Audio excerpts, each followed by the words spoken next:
Ce soir, nous ouvrons nos Bibles avec vous dans Acte 8, versets 26 à 39, que nous lisons pour vous. Acte chapitre 8, verset 28, verset 26 à 39.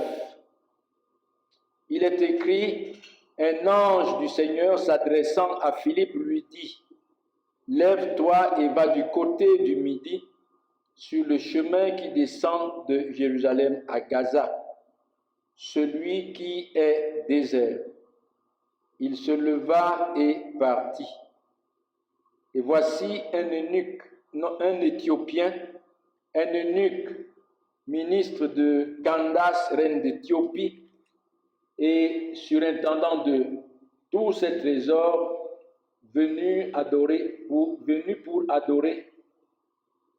à Jérusalem pour adorer, s'en retournait assis sur son char et lisait le prophète Ésaïe. L'Esprit dit à Philippe, avance et approche-toi de ce char. Philippe accourut et entendit l'Éthiopien qui lisait le prophète Ésaïe. Il lui dit, comprends-tu ce que tu lis? Il répondit, comment le pourrais-je si quelqu'un ne me guide? Et il invita Philippe à monter et à s'asseoir avec lui. Le passage de l'Écriture qu'il lisait était celui-ci. Il a été mené comme une brebis à la boucherie et comme un agneau muet devant celui qui le tond. Il n'a point ouvert la bouche. Dans son humiliation, son jugement a été levé et sa postérité qui la dépeindra. Car sa vie a été retranchée de la terre. L'eunuque dit à Philippe, je te prie, de qui le prophète parle-t-il ainsi? Est-ce de lui-même ou de quelqu'un d'autre? Alors Philippe, ouvrant la bouche et commençant par ce passage, lui annonça la bonne nouvelle de Jésus. Comme ils continuaient leur chemin, ils rencontrèrent de l'eau. Et l'eunuque dit, voici de l'eau, qu'est-ce qui empêche que je sois baptisé? Philippe lui dit, si tu crois de tout ton cœur, cela est possible. L'eunuque répondit, je crois que Jésus-Christ est le Fils de Dieu. Il fit arrêter le char. Philippe et l'eunuque descendirent tous deux dans l'eau et Philippe baptisa l'eunuque. Quand ils furent sortis de l'eau, l'Esprit du Seigneur enleva Philippe et l'eunuque ne le vit plus, tandis que, joyeux, il poursuivait sa route. Voilà le texte de ce soir, sinon le texte dont nous commençons à étudier ce soir. Et le thème que nous donnons à cette étude, c'est les éléments indispensables au salut des pécheurs. Nous savons que chacun a son opinion sur le salut, chacun a son avis sur le salut, et comme je le dis toujours, la seule question à laquelle tous peuvent répondre, soit négativement, soit positivement, la seule chose que tous connaissent, c'est Dieu. Malheureusement, ce n'est qu'une impression que les hommes ont de connaître Dieu, de connaître les choses de Dieu, alors qu'ils ne connaissent absolument rien de lui, et rien même d'eux-mêmes d'ailleurs, rien de son Fils Jésus-Christ. Et ce texte que nous venons de lire nous montre que le salut des pécheurs vient de Dieu et de Dieu seul, par son Fils Jésus-Christ. Le salut est planifié par Dieu lui-même et rien ne vient de l'initiative des hommes. Absolument rien. Et c'est ce que toutes les Écritures proclament. C'est ce que toutes les Écritures enseignent de la Genèse en Apocalypse. C'est Dieu qui est l'auteur du salut. C'est Dieu qui est l'exécuteur de son salut. C'est Dieu qui est celui qui préserve le salut qu'il a donné aux hommes qui ne peuvent pas du tout le préserver, qui ne peuvent pas du tout y persévérer. Et c'est ce que ce texte nous montre. Nous, dans Jean chapitre 1, pour confirmer ce que nous disons, que le salut vient de Dieu et de Dieu seul. Voici ce que Jean nous dit. Jean, à partir du verset 11, l'évangile de Jean chapitre 1, verset 11, il est écrit « Elle est venue vers les siens et les siens ne l'ont point reçue. Elle, la parole, Jésus-Christ, la parole de Dieu, Jésus-Christ, elle est venue vers les siens et les siens ne l'ont point reçue. » Elle est venue d'abord, premièrement, vers le peuple juif qui l'attendait, qui attendait le Messie, qui attendait loin de Dieu. Ça, c'est les siens. Lui-même, descendant de la famille de David. Et les siens, les hommes, tout court. Il a pris la forme d'un homme, il est devenu comme l'un de nous, et il nous a ressemblé en toutes choses, sauf le péché. Il ne connaît pas de péché. Il est venu vers les siens ne l'ont point reçu, que ce soit les Juifs, que ce soit les autres. Personne ne l'a reçu. Mais regardez ça. Mais à tous ceux qui l'ont reçu, à ceux qui croient en son nom, elle a donné le pouvoir de devenir enfants de Dieu, lesquels sont nés non du sang, ni de la volonté de la chair, ni de la volonté de l'homme, mais de Dieu. Mais à tous ceux qui l'ont reçu, à tous ceux qui ont reçu Christ, qui ont cru en son nom, Christ a donné le pouvoir de croire en lui. C'est Christ qui a donné le pouvoir de croire en lui. Et c'est Christ qui a fait de tous ceux qui croient en lui les enfants de Dieu, lesquels sont nés non du sang. C'est pas parce que papa est pasteur que tous les enfants seront pasteurs, parce que papa est chrétien, tous les enfants naissent chrétiens. Ce n'est pas de la volonté de la chair, ça veut dire que ce n'est pas l'homme qui, par ses œuvres, par ses efforts, par ses performances, devient enfant de Dieu, ni de la volonté de l'homme, mais de Dieu. Ce n'est pas par la décision de l'homme comme on entend, le libre arbitre de l'homme, le libre choix de l'homme qui choisit Christ, mais c'est de la volonté de Dieu. Et mes amis, le salut vient de Dieu et rien, absolument rien ne vient des hommes. Revenons dans notre texte. Ainsi, la première des choses que nous voyons dans notre texte, le premier élément indispensable, c'est un prédicateur de l'Évangile envoyé par Dieu lui-même. C'est ce que nous voyons dans le verset 26. Il est écrit, un ange du Seigneur s'adressant à Philippe lui dit, « Lève-toi et va du côté du midi sur le chemin qui descend de Jérusalem à Gaza, celui qui est désert. » Oui, pour le salut des pécheurs, il faut premièrement un prédicateur de l'Évangile. Et comme nous voyons ici, un prédicateur choisi par Dieu lui-même.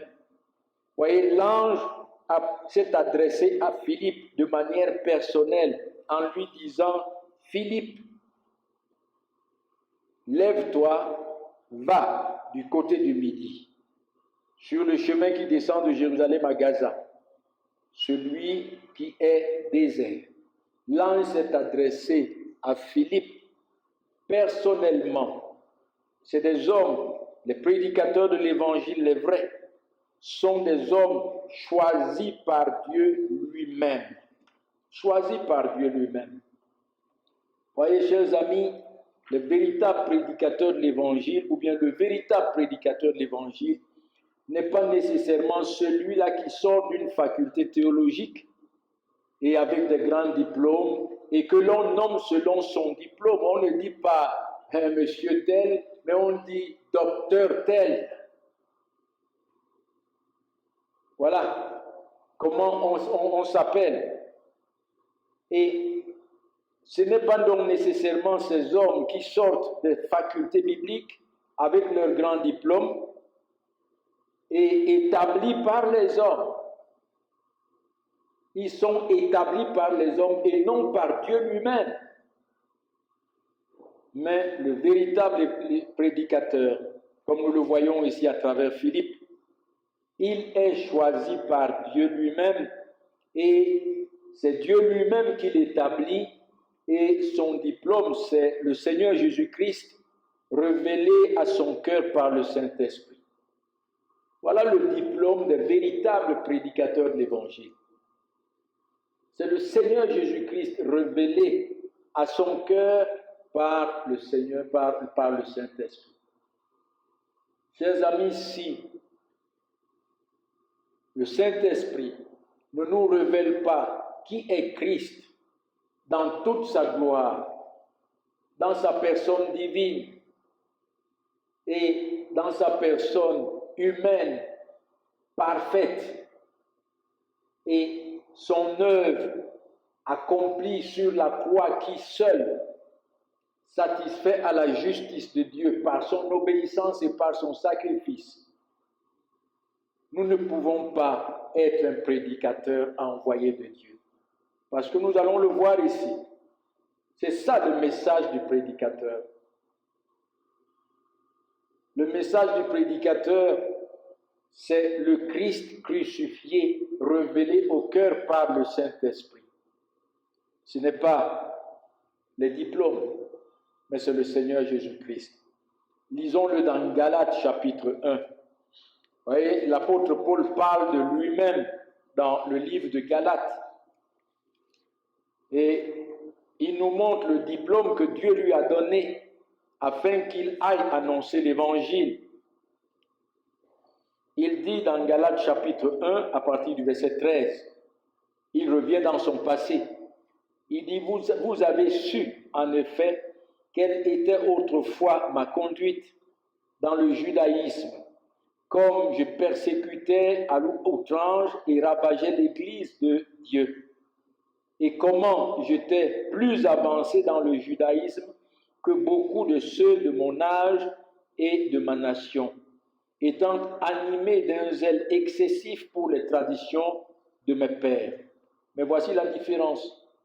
Mais lorsqu'il plut à celui qui m'avait mis à part dès le sein de ma mère et qui m'a appelé par sa grâce de révéler en moi son Fils, afin que je l'annonce parmi les païens, aussitôt je ne consultais ni la chair ni le sang, et je ne montai point à Jérusalem vers ceux qui furent apôtres avant moi, mais je partis pour l'Arabie, puis je revins encore à Damas.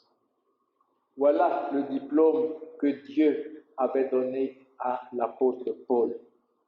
Lorsqu'il plut à Dieu qu'il avait mis à part de lui révéler son Fils et qu'il avait appelé par sa grâce, Paul n'est pas parti consulter les hommes pour leur demander comment faut-il prêcher l'évangile.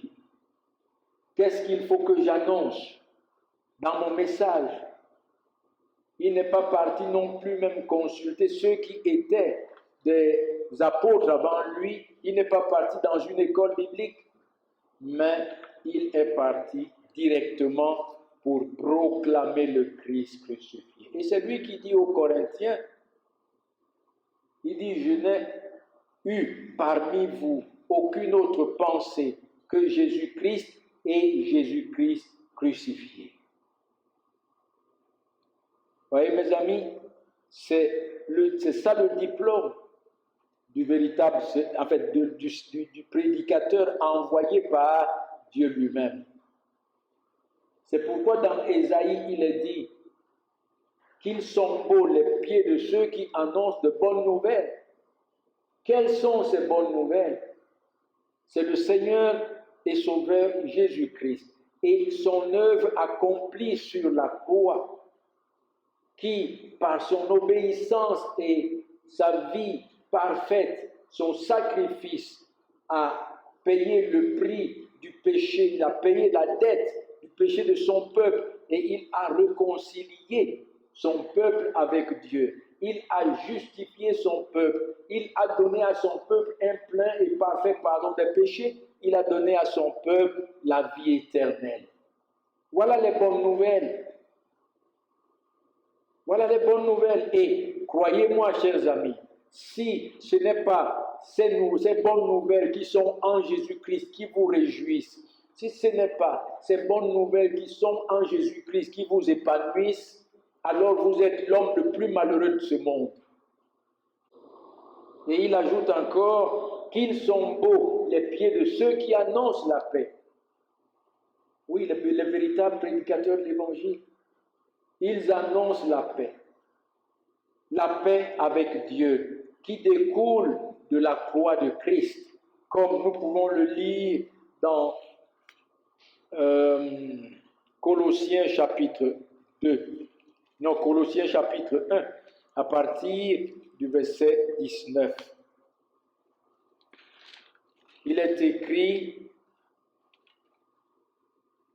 verset 19, car Dieu a voulu faire habiter toute plénitude en lui. Il a voulu par lui tout réconcilier avec lui-même. Voyez comment est-ce que Dieu est un Dieu de grâce? Comment est-ce que Dieu est un Dieu de miséricorde? Comment est-ce que Dieu est un Dieu de compassion? Et qui ne garde pas sa colère à toujours, mais qui est toujours prêt à faire miséricorde. Il dit, il a voulu par lui tout réconcilier avec lui-même, tant ce qui est sur la terre que ce qui est dans les cieux, en faisant la paix par lui, par le sang de la croix. En faisant la paix par lui, par le sang de la croix. Oui, c'est à travers cette œuvre efficace et parfaite, accompli sur la croix par son sacrifice, par son sang qui a coulé, que le sang qui a purifié, qui a lavé le peuple de Dieu de tout péché, que Dieu s'est réconcilié avec son peuple. Pourquoi? Parce que le sang de Christ a payé la dette du péché de son peuple. Parce que la dette de Christ, le sang de Christ a payé la rançon. Et si la rançon est payée, il n'y a plus de colère, il y a réconciliation, il y a la paix. Oh mes amis, beaucoup pensent qu'ils sont en paix avec Dieu. Mais tant que le Seigneur Jésus-Christ n'aura pas porté votre péché, tant que le Seigneur Jésus-Christ ne sera pas mort pour vos péchés, vous n'avez pas la paix avec Dieu. Elle découle de la croix de Christ. De la croix de Christ. Et c'est des hommes qui sont instruits par Dieu lui-même et non pas par les hommes. Lisons-le dans Jérémie chapitre 23. Jérémie 23 et le verset 21 à 22, il dit ceci. Parlant des faux prophètes. et des faux prédicateurs. Il dit, je n'ai point envoyé ces prophètes, et ils ont couru. Je ne leur ai point parlé, et ils ont prophétisé. S'ils avaient assisté à mon conseil, ils auraient dû faire entendre mes paroles à mon peuple et les faire venir de leur mauvaise voie, de la méchanceté de leurs actions. Voilà, chers amis, c'est Dieu lui-même qui instruit ceux qu'il choisit pour envoyer. Et ceux qu'il choisit pour envoyer, il leur confie un message. Un message de la repentance et de la foi, de la repentance envers Dieu et de la foi en Jésus-Christ. Le Seigneur Jésus-Christ lui-même, lorsqu'il a commencé à annoncer la parole, ses premières paroles prononcées dans la proclamation de l'Évangile étaient « Repentez-vous, car le royaume des cieux est proche ». Et l'Éternel dit ici, dans Jérémie, que si les prédicateurs qui prêchent là-dehors aujourd'hui avaient assisté à son conseil, si c'est lui qui les avait instruits, voilà ce que ça veut dire, si c'est lui qui les avait instruits, si c'est lui qui leur avait révélé son Fils Jésus-Christ, si c'est lui qui leur avait confié le message de l'Évangile, il proclamerait l'Évangile à son peuple et il ramènerait les cœurs de son peuple à lui dans la repentance et dans la foi en Jésus-Christ. Une autre chose que nous voyons concernant ces prédicateurs envoyés par Dieu, ils ne se demandent pas qu'est-ce qu'il attend, où il va, mais il se lève et il exécute. L'ange dit à Philippe, « Lève-toi et va sur le chemin. » Revenons dans notre texte. L'ange du Seigneur dit à Philippe, « Lève-toi et va du côté du midi sur le chemin qui descend de Jérusalem à Gaza. » Voyez, Philippe n'a posé aucune question. Il ne voulait pas savoir qu'est-ce qu'il attend là-bas, de quoi son voyage vers le côté du midi sur le chemin qui mène de Jérusalem à Gaza sera fait. Mais il se lève simplement et il s'en va. Ils sont obéissants, soumis à la voix de Christ, soumis à la volonté de Christ. C'est ça le prédicateur que Christ envoie. Ce n'est pas des hommes qui, comme aujourd'hui, n'est-ce pas, le contraire que nous voyons aujourd'hui au milieu de nous. Des hommes qui veulent d'abord savoir si l'Église qui doit les recevoir a suffisamment de moyens pour les entretenir, pour prendre soin d'eux. Et oubliant la parole de Dieu, oubliant la parole de leur Seigneur qui sonne encore à grands mots dans Matthieu chapitre 10, où il dit, à partir du verset 7, il dit, allez prêcher et dites, le royaume des cieux est proche. Guérissez les malades, ressuscitez les morts, purifiez les lépreux, chassez les démons. Vous avez reçu gratuitement, donnez gratuitement. Ne prenez ni or, ni argent, ni monnaie dans vos ceintures, ni sac pour le voyage, ni de tunique, ni souliers, ni bâton, car l'ouvrier mérite sa nourriture. Et mes amis, le véritable prédicateur, celui qui est envoyé par Dieu, comme nous le voyons ici, dans Actes chapitre 8, c'est quelqu'un qui non seulement est choisi par Dieu, c'est quelqu'un qui est instruit par Dieu lui-même et son diplôme, c'est le Seigneur Jésus-Christ, c'est la révélation du Seigneur Jésus-Christ dans le cœur, et c'est quelqu'un qui est soumis totalement et entièrement à la volonté de Christ, son Maître. Et une dernière chose que nous voyons, que nous pouvons ajouter, il est uniquement préoccupé par la gloire de Christ et le salut de ses élus. C'est tout ce qui préoccupait Philippe. Lorsqu'il partait vers le midi, c'est la gloire de Christ qui préoccupait son esprit. Et c'est le salut de ceux vers qui Christ l'a envoyé par le Saint-Esprit qui le préoccupait. Voilà la première chose que nous voyons concernant les éléments indispensables au salut des pécheurs. Le premier élément, c'est un prédicateur de l'Évangile envoyé par Dieu lui-même. Une deuxième chose que nous voyons encore, le deuxième élément indispensable au salut des pécheurs, c'est le pécheur ou bien les pécheurs préparés par Dieu lui-même.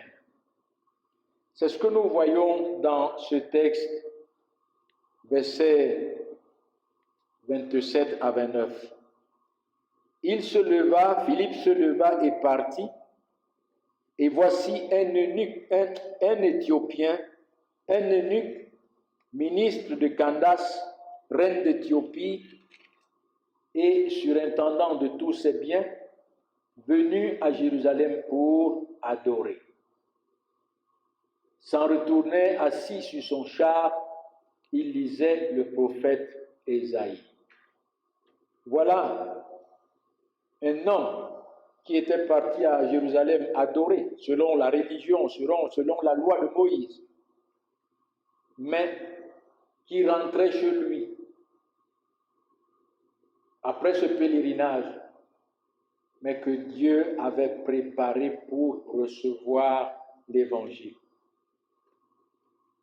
Nous voyons donc que l'Esprit de Dieu a conduit Philippe vers l'eunuque, préparé par le Seigneur lui-même pour recevoir non seulement Philippe, mais pour recevoir la bonne nouvelle de Jésus-Christ.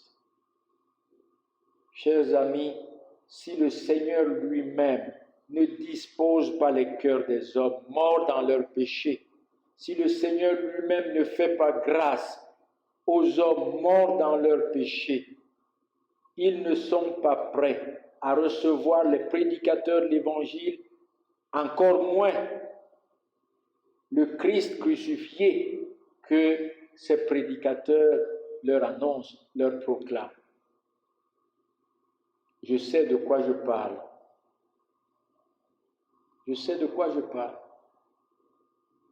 Et le plus souvent, cela arrive même par des hommes qui disent qu'ils sont chrétiens,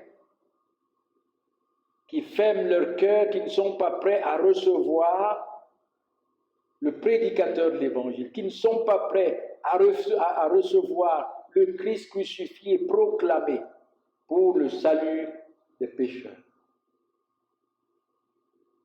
Et la preuve, c'est quoi? C'est que ces hommes sont encore véritablement morts dans leur péché. Ils ne sont pas encore passés de la mort à la vie.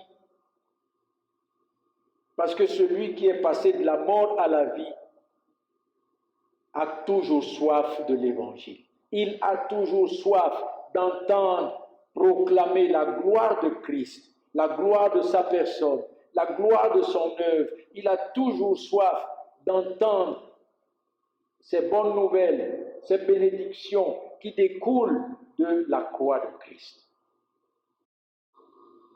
Et si Dieu lui-même ne n'ouvre donc pas les cœurs, personne Et en fait, c'est ce qui fait véritablement la consolation et l'encouragement des véritables prédicateurs de l'Évangile. Car ils ont l'assurance que les élus de Dieu entendront la voix de Christ et viendront à Christ dans la repentance envers Dieu et la foi en Jésus-Christ.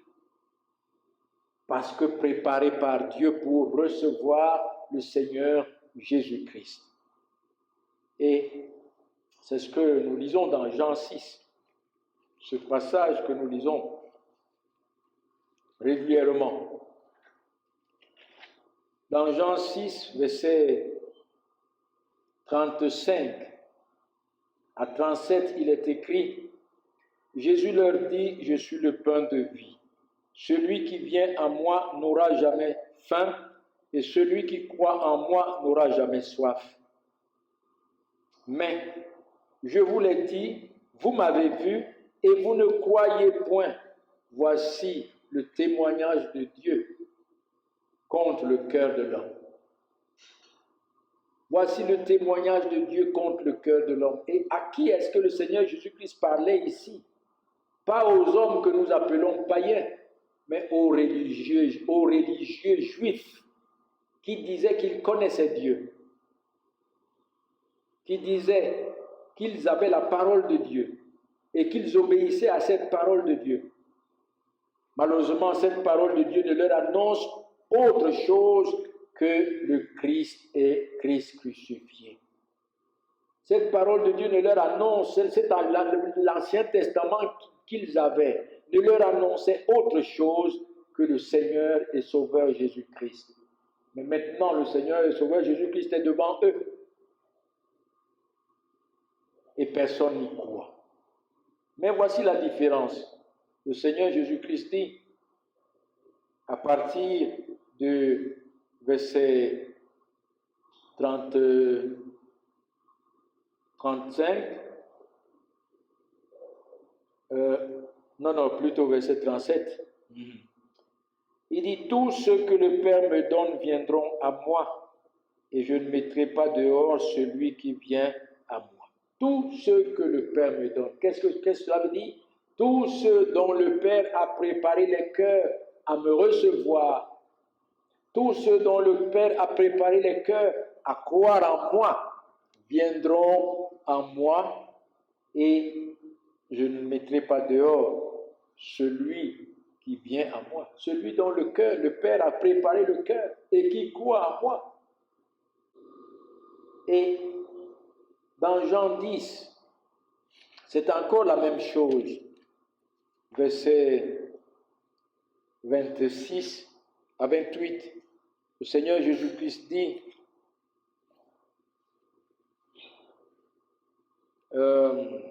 mais vous ne croyez pas, parce que, d'abord, revenons un peu plus loin, verset 24, pour le contexte. Les Juifs l'entouraient et lui dirent, jusqu'à quand tiendras-tu notre esprit en suspens? Si tu es le Christ, dis-le nous franchement, puisque c'est le Christ qu'ils attendaient. Jésus leur répondit, je vous l'ai dit, et vous ne croyez pas. Les œuvres que je fais au nom de mon Père rendent témoignage de moi. Mais vous ne croyez pas parce que vous n'êtes pas de mes brebis. Mes brebis entendent ma voix, je les connais, et elles me suivent. Je leur donne la vie éternelle, et elles ne périront jamais. Et personne ne les ravira de ma main. Voyez la différence? Les brebis, c'est qui? C'est ceux-là que Dieu a élus depuis avant la fondation du monde et qu'il a donné à Christ. Et c'est Dieu qui prépare encore leur cœur à recevoir le Seigneur Jésus-Christ comme leur médiateur, à le recevoir comme leur souverain sacrificateur, celui qui n'est pas venu pour pour offrir à Dieu le sang des boucs et des taureaux, mais qui a offert son propre sang, le sang qui ôte le péché. Comme Jean-Baptiste le disait, voici l'agneau de Dieu qui ôte le péché du monde. Il est venu comme l'avocat, il est venu comme le prophète, comme le roi de ceux qu'il a rachetés sur la croix par son sang. Et nous pouvons encore lire dans Actes 16, Actes 16 et le verset 13 à 15, lorsque Paul est arrivé à Antioche. Il est dit dans Actes 16, plutôt à Philippe, c'est à Philippe à Antioche. Le verset 13 dit, le jour de sabbat, nous nous rendîmes hors de la porte vers une rivière où nous pensions que se trouvait un lieu de prière. Nous nous assîmes et nous parlâmes aux femmes qui étaient réunies. L'une d'elles nommée Lydie, marchande de pourpre de la ville de Thyatire, était une femme craignant Dieu et elle écoutait. Le Seigneur lui ouvrit le cœur pour qu'elle soit attentive à ce que disait Paul. Lorsqu'elle eut été baptisée avec sa famille, elle nous fit cette demande: si vous me jugez fidèle au Seigneur, entrez dans ma maison et demeurez-y. Et elle nous pressa par des instances. Comment est-ce que Lydie est-il venue à la foi en Jésus-Christ? Ce n'est pas par sa décision, son libre arbitre, mais ce n'est pas par ses efforts, mais par l'action efficace du Saint-Esprit qui a préparé son cœur, qui a ouvert son cœur afin que Lydie croie au Seigneur Jésus-Christ et qu'elle soit sauvée. Oui, chers amis, la deuxième des choses que nous voyons ici, c'est que le deuxième élément indispensable au salut des pécheurs est les cœurs préparés par Dieu lui-même pour recevoir son Fils Jésus-Christ et pour recevoir la vie éternelle. Voilà, nous nous arrêtons là pour ce soir et prions que parmi vous qui nous écoutez, que le Seigneur ouvre les cœurs pour révéler son Fils Jésus-Christ et pour donner la vie éternelle. Dieu bénisse sa parole.